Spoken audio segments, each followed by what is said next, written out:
Sejahtera dalam Tuhan Yesus Kristus. Selamat malam keluarga Sekina, apa kabar? Apa yang luar biasa?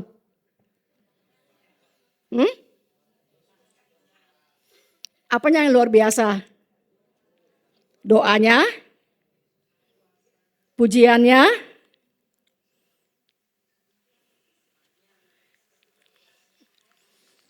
Iya dong, saya tanya, apanya yang luar biasa? Tuhan Yesus yang luar biasa. Doanya yang luar biasa, Roh Kudus yang luar biasa ya. Puji Tuhan, kita akan mulai mempelajari tema yang sudah disampaikan. Dan mungkin ini akan berlangsung beberapa waktu ke depan ya. Supaya semua mempunyai pemahaman yang sama. Mari kita berdiri, kita baca ayat tema kita dari 2 Timotius 3 ayat 2 Timotius 3 mulai dari ayatnya yang ke-10 sampai dengan ayatnya yang ke-17.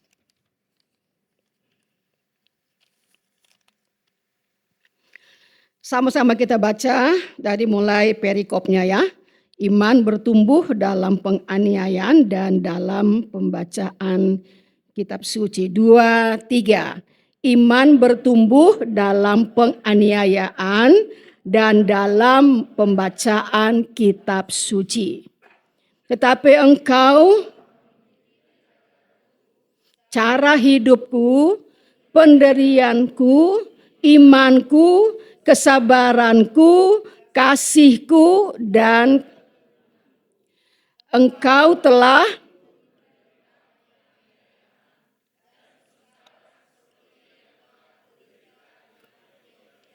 dan di Ikonium dan di Listra. Semua penganiayaan itu kuderita dan Tuhan telah melepaskan aku daripadanya. Memang setiap orang yang mau hidup beribadah di dalam Kristus Yesus akan menderita aniaya. Sedangkan orang jahat dan penipu akan bertambah jahat. Mereka menyesatkan dan disesatkan. Tetapi hendaklah engkau tetap berpegang pada kebenaran yang telah engkau terima dan engkau yakini, dengan selalu mengingat orang yang telah mengajarkannya kepadamu. Ingatlah juga bahwa dari kecil engkau sudah mengenal kitab suci yang dapat memberi hikmat kepadamu dan menuntun engkau kepada keselamatan oleh iman kepada Kristus Yesus. Segala tulisan yang diilhamkan Allah memang bermanfaat untuk mengajar, untuk menyatakan kesalahan, untuk memperbaiki kelakuan, dan untuk mendidik orang dalam kebenaran. Dengan demikian tiap-tiap manusia kepunyaan Allah diperlengkapi untuk setiap perbuatan baik. Amin, dan silakan duduk.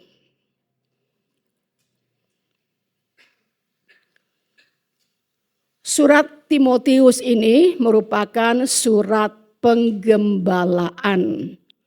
Artinya apa-apa yang berhubungan dengan jemaat itu dituliskan oleh Paulus dan itu akan dipraktekkan di jemaat yang belum lama didirikan. Jadi ada surat penggembalaan. Timotius dan juga Titus itu surat penggembalaan. Jadi Paulus mengirim surat kepada Timotius, begini kamu mengatur jemaat. Karena ada juga mengenai mengangkat diaken, mengangkat penatua itu ditulis di sini. Jadi surat Timotius 1 dan 2 merupakan surat penggembalaan, pengaturan jemaat. Yang kita baca di sini perikopnya apa tadi? Iman bertumbuh dalam penganiayaan dan dalam pembacaan kitab suci. Saya bertanya, iman saudara Sekina mau bertumbuhnya dari versi mana? Yang pertama apa yang kedua? Lebih gampang yang pertama apa yang kedua? Apa itu yang kedua?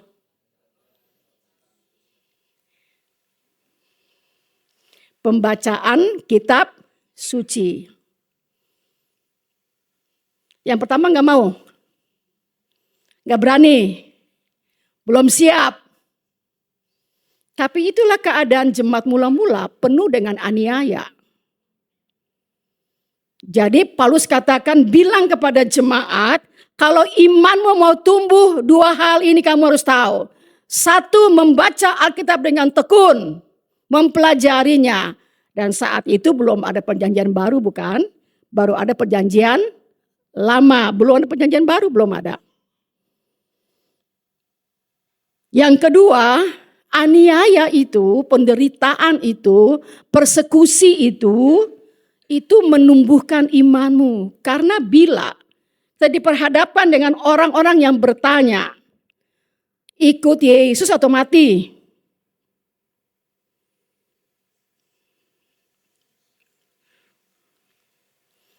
Di situ imanmu kelihatan murni apa tidak? Makanya Polikarpus, seorang penatua atau ya sekarang gembala jemaat di Smyrna, itu dia memilih untuk mati, tidak menyangkal Yesus. Para prajurit yang menjemput Polikarpus yang usianya 86 tahun saat itu, dan ditanya dan bilang, aduh kami nggak tega. Jadi ada prajurit-prajurit menjemput beliau. Ya, hari eksekusi telah tiba, di mana Polikarpus, gembala jemaat Smyrna, akan dibunuh. Sepanjang umpamanya eksekusinya di Tangerang, beliau tinggalnya di Serang mungkin ya gitu ya. Dijemputlah oleh prajurit-prajurit. Sepanjang jalan para prajurit itu tidak tega melihat orang setua 86 tahun. Yang sebentar lagi akan dihukum mati, eksekusi mati. Mereka sepanjang jalan membujuk Polikarpus, udah engkong, 86 kan engkong kan? Panggil apa? Perjaka. Engkong udah sangkal aja, apa sih susahnya sangkal Yesus? Oh, kata Polikarpus, tidak. 86 tahun saya hidup di dalam dia. Dan dia belum pernah mengecewakan saya. Dan sampai langkah yang terakhir, Polikarpus tetap di dalam iman kepada Yesus. Tadi kita baca bahwa dari sejak kecil Timotius sudah mengenal firman Allah. Dan saya mempunyai beberapa catatan bahwa ada orang-orang yang dari sejak kecil sudah merasakan panggilan Tuhan untuk menjadi pelayan Tuhan. Salah satu adalah Polikarpus ini. Dia terpanggil menjadi gembala jemaat di Smyrna usia 11 tahun. Masih muda ya? Masih main kelereng gitu ya. Matthew Henry, juga seorang penulis, seorang gembala jemaat, dia merasa terpanggil usia juga 11 tahun. Ada juga yang lebih muda, ada yang usia 15 tahun, ada yang usia 13 tahun. Cory Bom usia 5 tahun. Dia merasa terpanggil sebagai seorang pelayan Tuhan. Di sini siapa yang dari kecil, gak usah angkat tangan ya, dia sudah di dalam Tuhan. Mungkin dari rahim ibunya dia dibawa menjadi anak Tuhan sampai dia lahir dan dibawa ke sekolah minggu sampai sekarang. Kata firman Allah, dari kecil engkau sudah mengenal kitab suci yang menuntunmu. Ya, ingatlah, ayat 15 ya, ingatlah juga bahwa dari kecil engkau sudah mengenal kitab suci. Ingat, kitab suci di sini baru perjanjian lama. yang dapat memberi hikmat kepadamu, memberi hikmat dan menuntun engkau kepada keselamatan oleh iman kepada Kristus Yesus. Jadi kitab suci itu yang dibaca memberi hikmat dan dia menuntun engkau kepada keselamatan, dan itu hanya kita dapat di dalam Kristus Yesus Tuhan. Dalam Yohanes pasal yang kelima dikatakan, kata Yesus, kamu mempelajari kitab-kitab suci, kamu menyangka dengan hal itu kamu bisa memperoleh keselamatan. Walaupun kitab suci itu berbicara tentang aku, tapi kamu tidak mau datang kepadaku. Tetapi orang-orang berdosa, pemungut cukai, orang-orang kafir, orang-orang berdosa, mereka datang kepadaku untuk menerima keselamatan. Tetapi kamu, ahli-ahli Taurat dan orang-orang Farisi, kamu seorang yang sangat religius, tapi engkau tidak mau datang kepadaku sebagai sumber kehidupan. Ya, kita akan belajar tentang ayat yang ke-16 ini, yang merupakan tema besar sepanjang tahun 2024. Ya, hari-hari ini kita nonton di layar kaca bagaimana pergantian pemimpin kita ya. Bapak Presiden Joko Widodo sudah purna, ya mereka pulang ke Solo, beliau pulang ke Solo dan dikawal oleh berapa pesawat itu? Mengawal pesawat beliau ya. Dan terharu pada saat perpisahan itu ya. Lalu ada yang tanya, Pak Jokowi kalau pulang mau ngapain? Aku mau turu, tahu turu? Apa? Tidur. Jadi presiden tuh kadang-kadang gak tidur loh. Sama dengan gembala. Gak tidur-tidur. Aduh kalau ada yang sakit, stroke. Aduh tuh kepala saya jadi pusing. Aduh gini lagi ekonominya. Aduh ini, aduh. Gade ini, gade itu. Tante mau tebusnya gimana ini? Kata beliau, saya mau tidur. Capek menjadi presiden ya. Berbuat yang pantas, dihujat juga ya. Nah sekarang punya presiden yang gagah. Seorang angkatan. Dan agak humoris juga ya. Mungkin hari-hari ini para kaum wanita bukan lihat ke Bapak Prabowo-nya. Tapi apanya? Apa? Hah?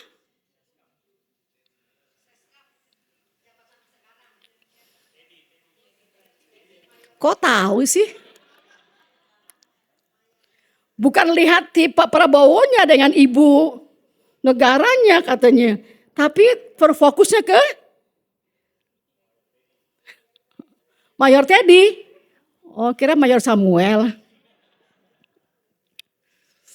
Ya saya juga melihat dan saya katakan ini anak. Siapa sih orang tuanya? Ya kalau mungkin ibu-ibu muda lebih tertarik kepada fisikal gitu ya. Ini dan kepintarannya, insting dia begitu tinggi, apa gerakan Prabowo dia tahu. Sampai mau tanda tangan pun dikasih punggungnya langsung gitu ya, kayaknya langsung cepat tanggap gitu ya. Saya cari tahu siapa ayah ibunya. Saya bukan lihat si Teddy-nya, terus saya lihat siapa ini, background-nya ini siapa gitu ya. Ternyata dia duda juga ya, duren. Sudah keren ya. Banyak yang mau sama dia sekarang loh, pada coba ngelamar-lamar diri gitu ya. Nah. Tapi saya lihat orang tuanya, angkatan 22 juga ya. Ayah ibunya angkatan juga dan dia mempunyai otak yang cemerlang. Dan saya itu cara pendidikan dia luar biasa. Dia mengerti apa yang mesti dia lakukan. Itu yang begini Bapak Ibu Saudara. Anak Tuhan juga harusnya begitu. Tahu apa yang dia mestilah lakukan. Apa yang Tuhan mau itu yang dia cepat lakukan. Sama dengan Mayor Teddy itu. Prabowo mau apa? Kayaknya udah tahu deh. Cuma tangannya begini, dia udah ngerti tuh mau ngapain gitu. Wih, saya bilang kalau anak Tuhan kayak gitu kayaknya luar biasa kayaknya. Tuhan gak capek kayaknya gitu ya. Tiba-tiba Tuhan cuma kedip mata aja, kita udah ngerti itu ya. Tuhan orang Sekina udah ngerti itu. Itu baru namanya keren. Tapi Tuhan udah batuk-batuk. Tuhan sudah pukul gendang-gendang juga. Udah teriak-teriak juga. Kita masih capek deh kata Tuhan. Ngerti ya? Saya ambil hal rohaninya. Ini siapa ibu dan bapaknya yang mendidik anak seperti ini. Dan kecerdasannya ya apa luar biasa lah kira-kira gitu ya. Saya lihat ayah ibunya dan saya lihat dia. Kalau anak Tuhan kayak gini ya kayaknya cepat tanggap begitu kayaknya. Jangankan 50 orang. 10 orang aja kayak gitu kayaknya udah senang banget ya. Jadi kita melihat yang sisi rohani. Jangan lihat gantengnya ya, durennya gitu ya. Tapi lihat bagaimana jejak pendidikannya, bagaimana dia dibesarkan. Saya kira dia seagama dengan kita karena ibundanya orang Sulawesi Utara. Kemungkinan besar itu adalah orang, ternyata dia bukan Kristen. Saya nggak tahu apakah memang dia pernah beralih, saya tidak tahu, tapi situ agamanya bukan Kristen. Kembali ke jalan yang benar. Coba tolong tampilkan di screen apa yang sudah saya coba untuk ketik-ketik di tengah-tengah kesibukan saya. Saya coba mengerti sesuatu buat saudara untuk dapat dilihat. Ya, jadi tema ini mendorong kita untuk berbicara tentang yang namanya bibliologi.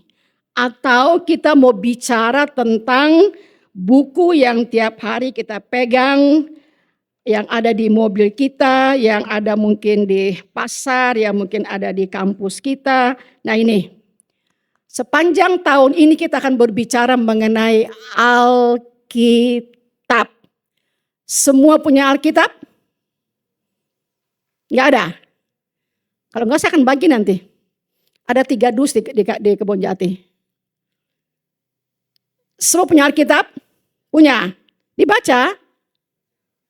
Dibaca? Benar. Kadang-kadang. Sekarang saya juga begini ya, saya kalau lagi sedang sibuk, sudah saat teduh, tapi masih ada waktu yang saya mesti melakukan sesuatu dengan cara diam. Umpama saya lagi ngurus sesuatu yang saya diam ya, saya putar ini, Alkitab audio. Itu saya bisa mendapatkan sekitar 8 sampai 10 fatsal. Karena saya kerja begini, dia tetap bunyi. Jadi saya mendengar firman walaupun tidak saya baca. Jangan ditiru, ini orang malas. Tapi saya mengisi waktu saya daripada saya umpamanya saya sedang menyeleksi baju gitu ya. Atau om suruh apa, yang saya hanya diam. Tapi tangan saya yang kerja, saya diam. Nah daripada saya diam, tidak ada sesuatu yang ini, tangan saya memang mesti kerja, ya saya putar ini aja. Dapat 10 fatsal loh saya ini. Mau ditiru? Jangan, ini orang malas namanya. Harus dibaca. Tapi kalau di dalam mobil ya, mau dengar khotbah, mau dengar ini, gak apa-apa. Dari rumah kemarin pun saya juga sama, kalau ini saya putar ini. Selama saya di mobil ya. Oke. Sepanjang tahun ini kita akan mempelajari tentang yang namanya Alkitab. Ya, Alkitab. Istilah Alkitab berasal dari kata Yunani Biblia atau buku-buku yang pada dasarnya dari kata Yunani untuk tanaman yang ada di Sungai Nil itu papirus. Ya, zaman dahulu papirus adalah bahan utama dari mana buku atau lembaran-lembaran kertas untuk menulis itu dibuat. Ya, yang pernah ke Israel tahu ada tempat di Mesir di mana kita dibawa ke tempat itu bagaimana cara membuat papirus. Alkitab berarti kitab segala kitab. Terdiri dari 66 buku, udah tahu semua ya, yang disatukan 66 dikatakan surat cinta dari Allah kepada kita. Ditulis oleh kurang lebih 40 orang yang berbeda, hidup di benua yang berbeda. Ada yang di Palestina, ada yang di Babilonia, ada yang di Yunani, ada yang di Roma, ada yang di Asia Kecil, dan juga barangkali ada yang dari Arabia. Mereka menulis dalam bahasa yang berbeda-beda pula. Bahasa Ibrani merupakan bahasa utama untuk Perjanjian Lama, bahasa Yunani untuk Perjanjian Baru, dan beberapa ada bahasa Aram yang merupakan bahasa sehari-hari orang Yahudi pada waktu itu. Dan mereka saling dipisahkan dengan rentang waktu kurang lebih 1600 tahun. Tapi dengan jarak yang begitu jauh, yang lama ribuan tahun itu dengan orang yang berbeda, tetapi Alkitab memberitakan kisah yang sama dari awal sampai akhir. Ada satu benang emas, benang merah yang dirajut dari awal sampai akhir. Itu tidak berkontradiksi, tidak berlawanan, tapi satu kesatuan yang begitu utuh. Nah, ini bukan karya manusia, memang manusia yang menulis, tapi semua itu adalah ilham, inspirasi dari Allah. Mengapa Alkitab ditulis? Saya punya sebuah buku yang tebal yang kayak begini, mungkin ya ada 800 halaman, mungkin saya baru baca beberapa lembar ya. Mengapa Alkitab ditulis dan terpelihara sampai hari ini? Kita baca 1 Yohanes 5 ayat 13. 1 Yohanes 5 ayat 13.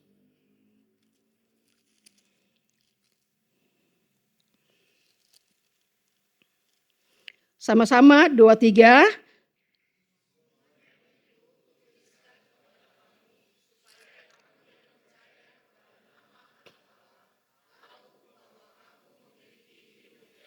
Ya, nanti itu dibawa kepada Yohanes 3 ayat 16. Karena orang yang sama yang menulis Injil Yohanes dan juga 1, 2, 3 Yohanes. Semuanya itu kutuliskan kepadamu supaya kamu yang percaya kepada nama anak Allah tahu bahwa kamu memiliki hidup yang kekal. Kita memiliki hidup yang kekal. Terus, Alkitab adalah menurut survei, sebagai pengetahuan saja, Alkitab buku yang paling laris dan paling banyak dicetak ulang. Nomor 1 di dunia, Alkitab merupakan buku yang banyak sekali dicetak. Tetapi sebaliknya, Alkitab juga merupakan buku yang paling ingin dimusnahkan. Sejarah mencatat bahwa berkali-kali ada upaya dari penguasa-penguasa untuk membinasakan Alkitab. Tapi Allah memelihara firman-Nya. Dan sampai hari ini bahkan lebih canggih lagi.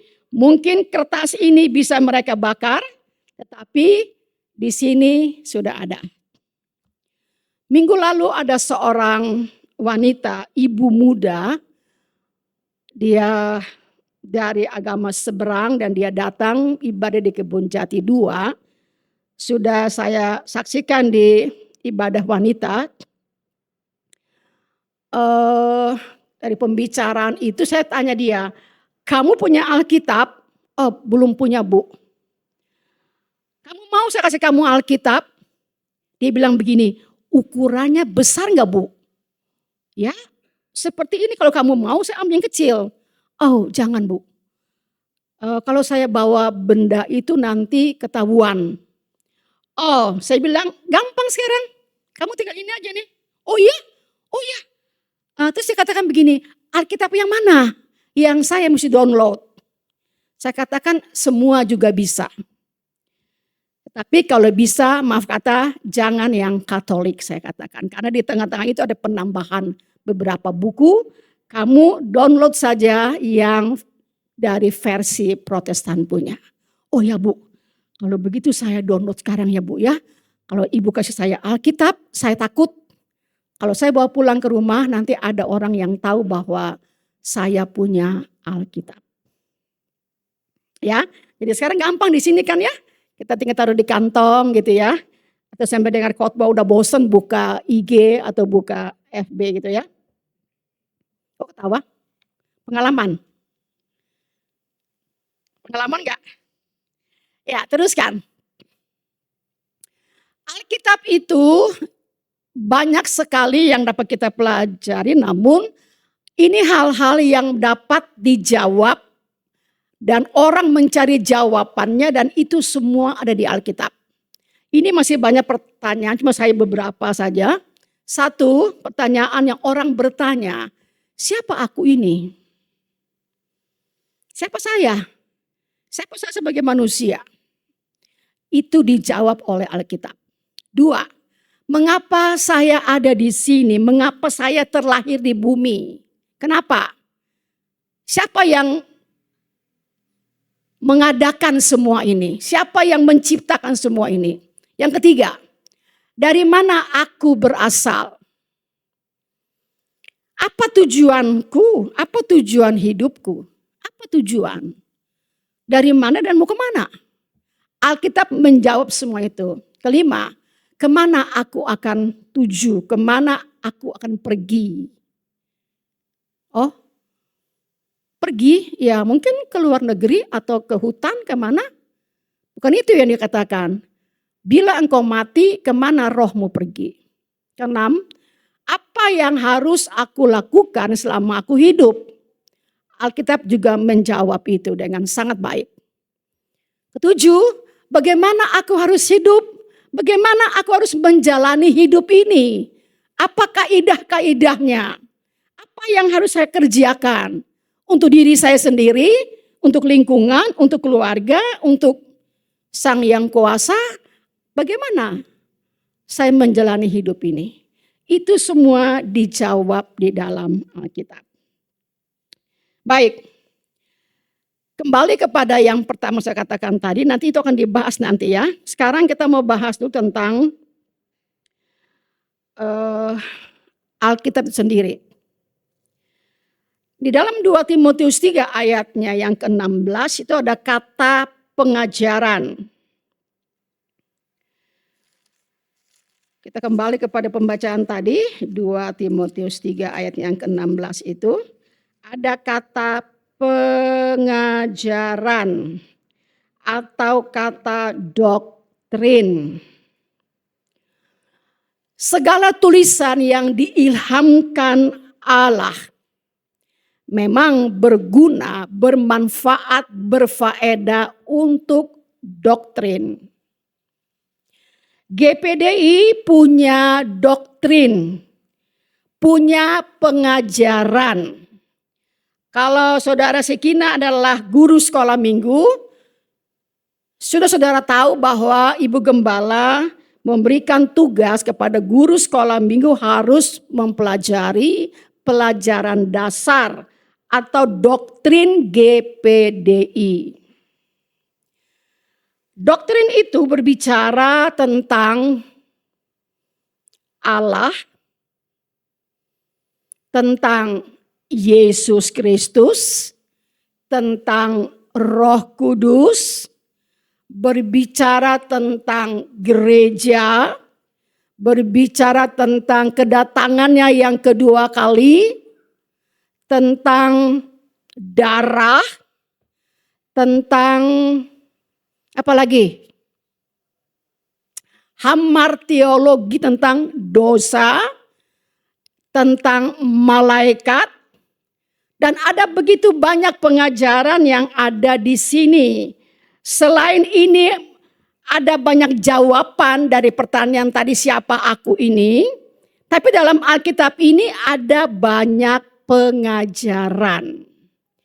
yang dikatakan oleh Paulus, Alkitab ini berguna untuk doktrin. Ingat, GPDI punya doktrin tentang Allah. Apakah semua kita tahu siapa itu Allah? Allah kita ada berapa? Allah kita itu esa. Allah itu satu. Esensinya Allah, tapi mempunyai 3 pribadi yang berbeda tetapi tidak bisa dipisahkan. Contoh, apa tuh esensi? Coba buka mungkin di ini, apa tuh esensi? Inti ya. Begini, esensi itu begini. Kucing,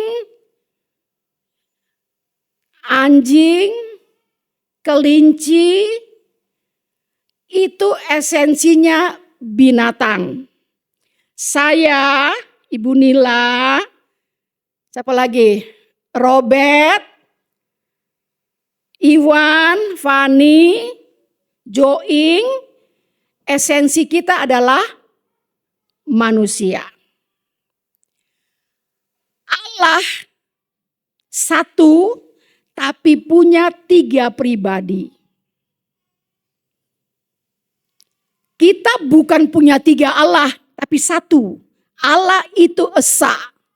Hai orang Israel, dengarkanlah, Allah kita, Allah itu esa. Satu Allah, tapi punya 3 pribadi. Ada Allah Bapa, Allah Anak, dan Allah Roh Kudus. Berbeda ini berbeda, tapi tidak bisa dipisahkan. Kalau pakai contoh, saya, ibu gembala, oma, pakai analogi ini juga kurang-kurang pas. Makanya kekristenan itu dibilang mudah, tapi juga tidak mudah. Karena itu saya kira jangan bosan untuk belajar. Kalau orang dunia katakan, orang Kristen Allahmu itu 3. Enggak, satu, Allah itu satu. Tapi punya 3 pribadi yang berbeda tapi tidak bisa dipisahkan. Yesus, Roh Kudus, dan Allah hakikatnya adalah Allah. Tapi punya 3 pribadi yang berbeda. Bapa berbeda dari anak. Anak berbeda dari Roh Kudus. Walaupun mereka 3 ini berbeda, tapi tidak boleh dipisahkan. Sulit, pikirkan dulu ya. Nanti, itu baru Allah. Belum tentang Yesus, belum tentang Roh Kudus. Wah, udah capek nih Bu Gembala pulang kerja, kasih pelajaran yang berat lagi. Harus tahu. Jemaat jangan hanya cuma mau terima yang gampang-gampang dan mudah-mudah gitu ya. Udah saatnya tema ini saya angkat lagi. Ini sudah pernah diangkat tahun 2018. Bilang ini perlu lagi diajarkan. Supaya kalau saudara jajan di YouTube, saudara tahu, ini udah gak benar nih. Matikan, cari yang lain yang benar. Karena begitu banyak berseliweran pengajaran-pengajaran yang ya wanes gitu ya. Yang juga mungkin kita tidak tahu, cuma terima semua. Tidak, kita mempunyai pelajaran dasar yang kita mesti pegang.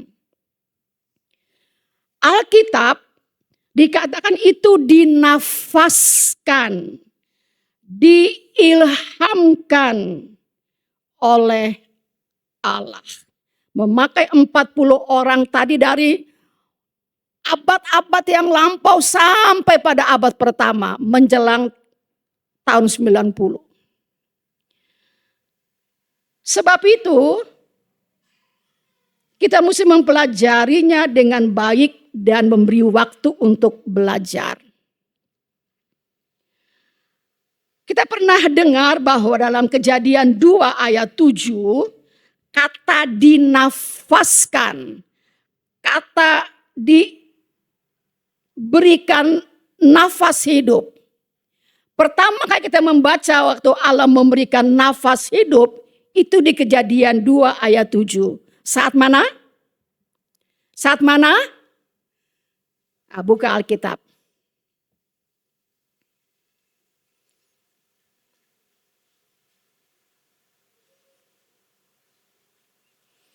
Ya, ketika itulah Tuhan Allah membentuk manusia dari debu, tanah, dan apa? Allah menghembuskan nafas hidup ke dalam hidung patung tanah itu, dan dia menjadi makhluk yang hidup. Karena itu, orang berdosa, dia perlu mendapat kembali kelahiran baru untuk menjadi manusia yang hidup. Sekalipun kita masih hidup, kalau di luar Tuhan, itu mati adanya. Kita perlu mengalami seperti apa yang dikatakan Nikodemus. Alkitab juga sama. Allah menginspirasikan, Allah memberikan satu dihembuskannya, dinafaskan oleh Allah. Diilhamkan oleh Allah. Sehingga firman Allah itu mempunyai satu kuasa untuk menyelamatkan. Katakan oleh Rasul Paulus, Injil yang kuberitakan itu dalam Roma pasal yang pertama, kalau tidak salah, ayat yang ke-17. 16, sebab aku mempunyai keyakinan yang kokoh dalam Injil, karena Injil adalah powernya Allah yang menyelamatkan setiap orang yang percaya. Pertama-tama orang Yahudi, tetapi juga orang Yunani. Jadi pemberitaan Injil itu mempunyai power untuk menyelamatkan. Orang yang kemarin ketemu dengan saya itu, yang dari seberang itu, saya kagum dengan dia. Begini, artinya begini, waktu dia mulai mengemukakan keadaan dia, lalu saya membacakan beberapa ayat buat dia. Dan saya sudah lama tidak melihat hal ini. Waktu dia baca itu ayat, dia menangis, saudara.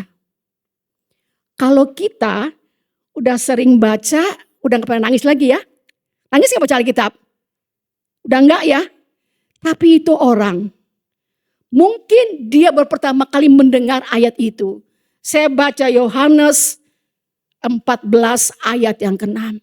Dia nangis. Saya baca Yohanes 15 mengenai bukan kamu yang memilih aku, tetapi aku yang memilih kamu. Semakin deras air matanya, dia nangis. Saya katakan wow. Kita orang Kristen baca Alkitab malah tidur.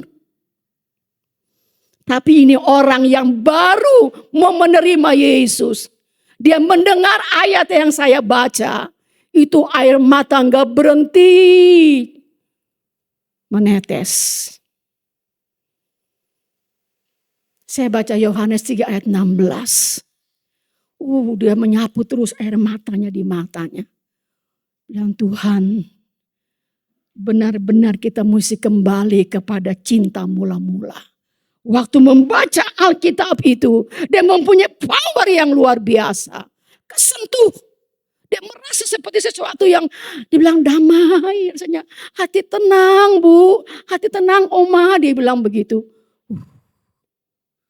Kan Tuhan, sudah lama saya tidak mendengar orang, anak Tuhan membaca Alkitab sambil nangis. Tapi ini jiwa yang pertama kali mungkin mendengar ayat ini.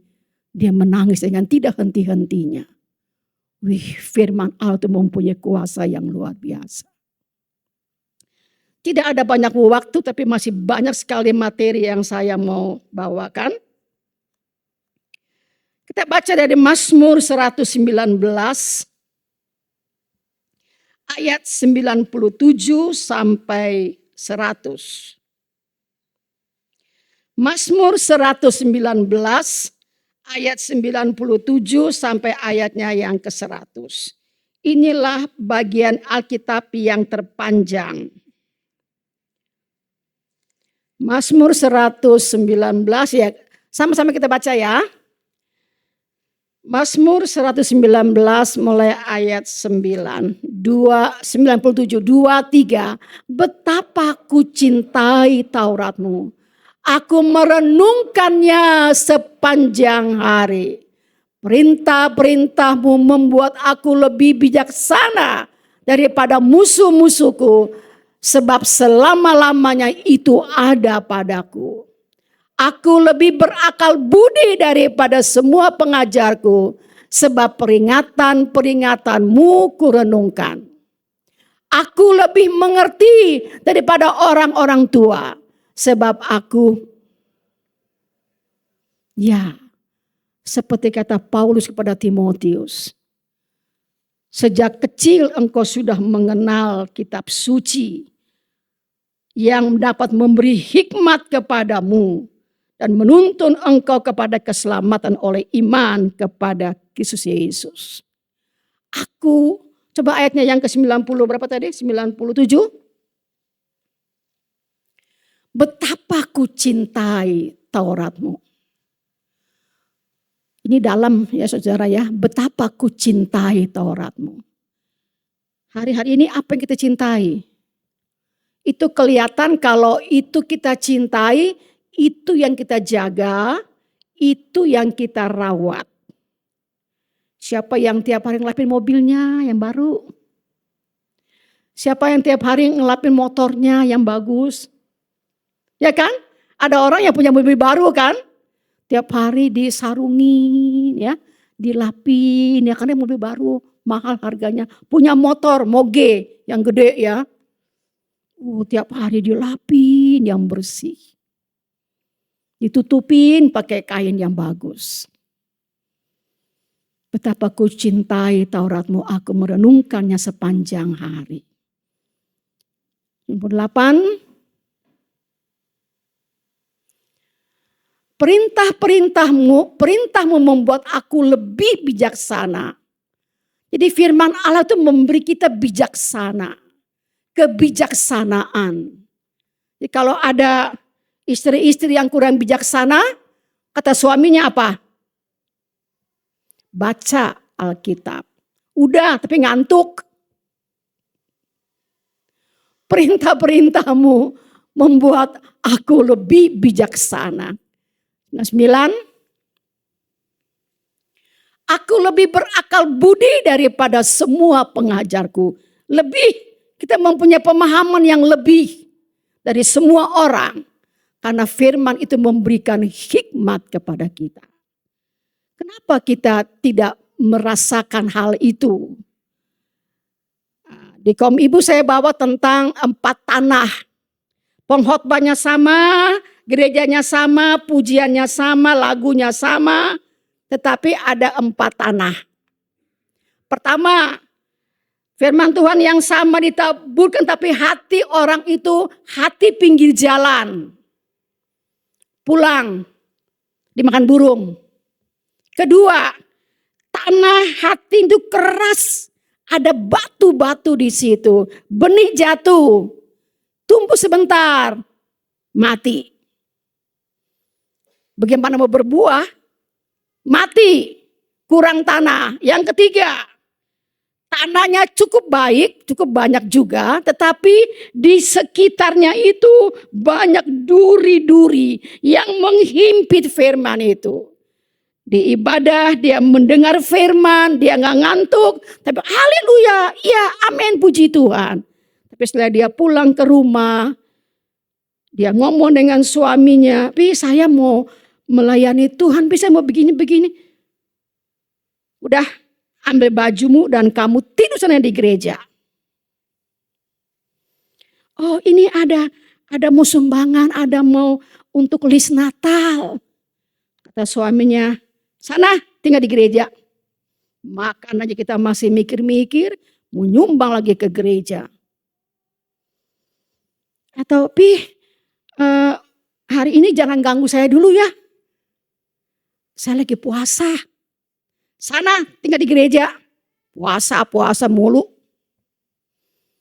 Jadi kadang-kadang firman itu dihimpit dengan situasi yang kita hadapi. Kedua, firman itu dihimpit oleh kekhawatiran hidup. Orang kerja mati-matian. Takut miskin, takut susah. Dia dihimpit dengan khawatir hidup. Aduh, kalau saya begini nanti kurang begini, nanti kurang keren. Udah mau akhir tahun ini harusnya ganti mobil. Temanku tuh udah ganti tuh Ferrari, saya masih kijang tua. Saya mau kerja keras supaya saya juga bisa bersaing. Ya, banyak hal yang menghimpit firman itu. Lama-lama rasa cinta kepada firman itu makin hari makin redup. Aduh, lama-lama dia mati.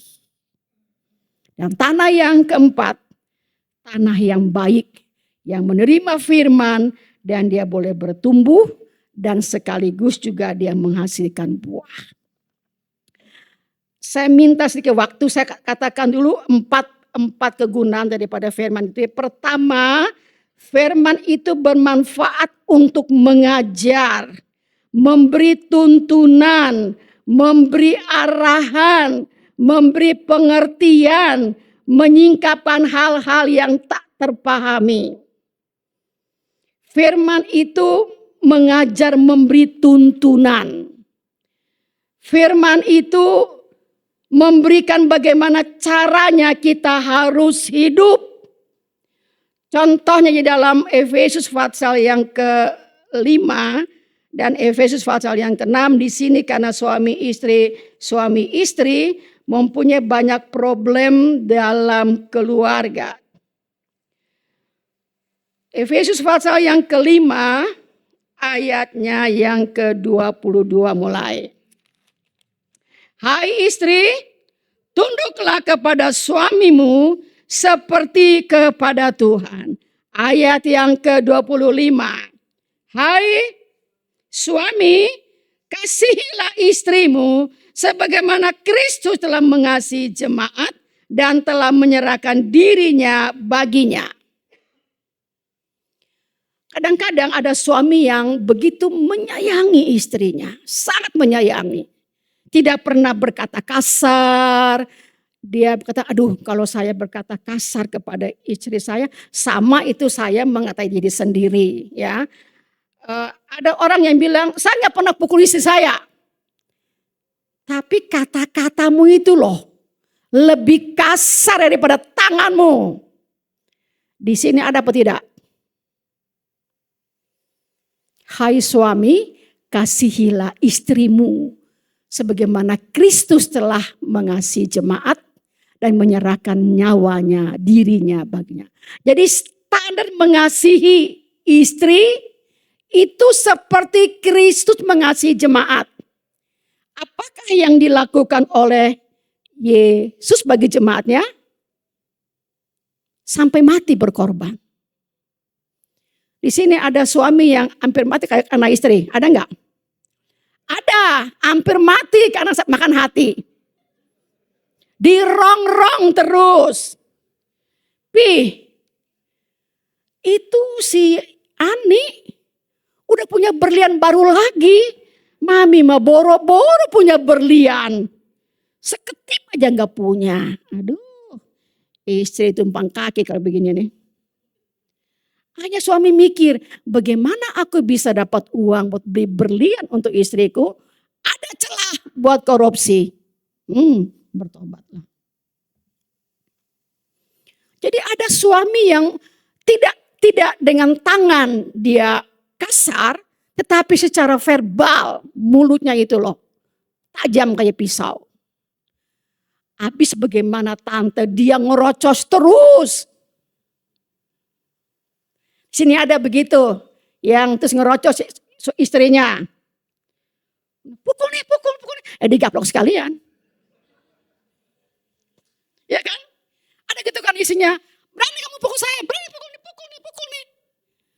Suami naik darah digituin. Ya sekarang digaplok sekalian. Kamu jual aku beli kata suami. Tapi di sini ajaran Kristus, ajaran firman Tuhan. Hai istri, tunduklah kepada suamimu seperti jemaat tunduk kepada Kristus. Dalam hal-hal yang patut. Tidak mungkin sang suami suruh istri mencuri, bukan? Atau hal-hal yang buruk, bukan, tidak pernah. Ada juga suami yang cemburunya luar binasa sama istrinya. Cemburu buta itu namanya. Oh tante kan, saya kan cemburu, tandanya apa?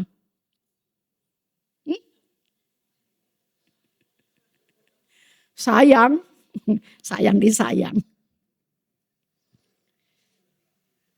Kata firman Allah, hai istri, tunduklah kepada suamimu. Hai suami, kasihilah. Apa? Ya, bela istri seperti Kristus membela jemaat. Lalu pasal yang ke-6, ayatnya yang ke 1, 2, 3, 4. Hai anak-anak, taatilah orang tuamu dalam Tuhan, karena haruslah demikian. Hormatilah ayahmu dan ibumu. Ini adalah suatu perintah yang penting seperti yang nyata dari janji ini. Supaya kamu berbahagia dan panjang umurmu di bumi 4. Dan kamu, perhatikan bapak-bapak. Hai kamu bapak-bapak. Janganlah bangkitkan amarah di dalam hati anak-anakmu. Tetapi didiklah mereka di dalam ajaran dan nasihat Tuhan. Hai bapak-bapak, jangan bangkitkan amarah di dalam hati anak-anakmu. Pendidikan seringkali diserahkan kepada ibu. Ya apa ya? Pi, itu anak itu nih, udah maminya yang urus. Hai bapak-bapak, tugasmu kamu kerjain ya. Anak itu perlu. Saya baca sebuah buku bilang begini. Ayah sih ada di rumah, tapi dia tiada. Kenapa gak ada? Ya dia gak berperan. Semua udah mami yang urus. Pi ini mami dah yang urus semuanya. Harusnya bapak-bapak berperan. Kalau anak kita masih kecil, ya kecil di bawah 5 tahun ya. Itu ayah, luangkan waktumu, sering peluk itu anak. Kalau anakmu udah 13 tahun jangan dipeluk bapak-bapak ya. Udah gede, anak udah remaja, memang udah gak boleh. Dan ibu-ibu didik anakmu supaya tidak ada orang yang boleh memegang-megang dirinya. Anak perempuan ya. Mungkin di sekolah, di mana, didik anak-anak ibu yang masih perempuan masih kecil, beritahu dia tidak boleh ada orang yang menjamah tubuhmu kecuali mama dan dokter. Betul? Ada anak yang gak ngerti. Nah ini ibu mesti ajarin anak. Bapak kalau ada waktu dan harus ada waktu, ajak anak main bola. Walaupun udah capek banget.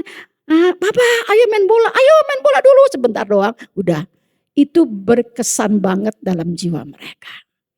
Jangan bangkitkan amarah. Apa-apa dihajar. Saya ngalamin begitu. Maka saya punya akar pahit dengan bapak saya. Kenapa? Tentara itu kalau manggil hanya sekali, enggak 2 kali Bapak Ibu. Dan cepat harus datang, enggak boleh lambat. Jadi seringkali itu dipukul, dihajar. Mungkin ada beban di tempat kerjanya, pulang kita anak-anak yang kena. Itu membekas, membuat kebencian di hati anak kepada seorang ayah. Tapi saya tahu di sini keluarga Sekinah begitu mengasihi anak-anaknya ya. Dia ajak untuk makan bersama, diajak untuk doa bersama, diajak untuk jalan-jalan bersama, belajar bersama, main bersama, mungkin berenang bersama. Itu hal-hal yang berguna. Karena itu anak udah dewasa, udah susah dipegang. Mendingan dia sekarang masih kecil-kecil ini dirangkul, bapak-bapak peluk anaknya, rangkul mereka. Itu menimbulkan satu rasa aman yang luar biasa. Dan ajar mereka untuk mengenal firman Tuhan. Saya bersyukur di sini kita punya sekolah minggu cukup lengkap. Dari kecil sampai besar. Saya di sini di Babakan kayaknya kelas Batita udah tidak ada ya kalau nggak salah ya. Yang ada balita ya. Masih ada. Usia berapa Ati? Oh masih ada ya? Oke masih ada ya, bagus ya. Itu diteruskan, itu dibina dengan baik. Ibu-ibu yang punya anak masih kecil bawalah ke sekolah minggu. Itu masa keemasan di situ ya. Kasih dia untuk mengenal Khaliknya. Bawa dia untuk beribadah kepada Tuhan. Oh tante dia belum mengerti, saya bibi ini gak ngerti. Dia udah ngerti, rohnya hidup. Pun dia belum bisa paham tapi dia sudah bisa menangkap. Bawa itu anak sedini mungkin di rumah Tuhan. Ajar dia menyembah Tuhan. Nah di rumah ayah juga ajar itu anak untuk baca Alkitab. Nah saya punya pengalaman hidup. Saya tahu Alkitab dari depan sampai belakang dari mama saya. Beliau tiap malam sebelum kami tidur, saya istimewa mendengar mama saya cerita. Dari mulai Adam sampai cerita-cerita ya duniawi lah gitu. Tiap malam beliau menceritakan Alkitab. Saya tahu itu dari mama saya. Ibu-ibu di sini mungkin bukan kayak zaman dulu ya, harus cerita ke orang ke anak. Tapi ada buku-buku rohani, ada buku-buku cerita, itu dibaca kepada anakmu setiap hari. Kalau sudah mulai agak dewasa, ajar dia membaca firman Tuhan. Begini, kalau mamanya dengan itu anak lagi baca Alkitab, bapaknya jangan main HP. Kenapa?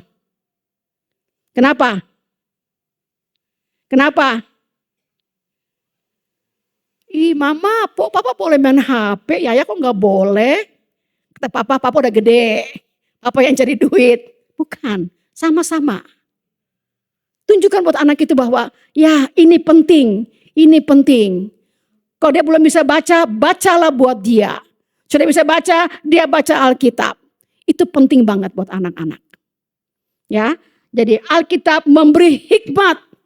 Timotius, kata Paulus, engkau mendapat hikmat dari Tuhan. Karena engkau dari kecil sudah mengenal kitab yang dinafaskan oleh Allah. Timotius di usia muda telah menjadi gembala jemaat. Karena memang imannya baik dan bertumbuh. Dan Paulus memakai dia menjadi wakil dari Paulus di jemaat-jemaat tertentu. Saya tambahkan lagi sedikit ya. Yang kedua, menyatakan kesalahan. Jadi bukan hanya dia bermanfaat untuk mengajar doktrin, tapi Alkitab ini juga berfungsi mengajar. Bahasa asli daripada menyatakan kesalahan adalah seperti seorang ayah memarahi anaknya. Jadi Alkitab ini merupakan satu pengajaran yang menegur kita, memarahi kita, membuat kita dikoreksi oleh firman Allah.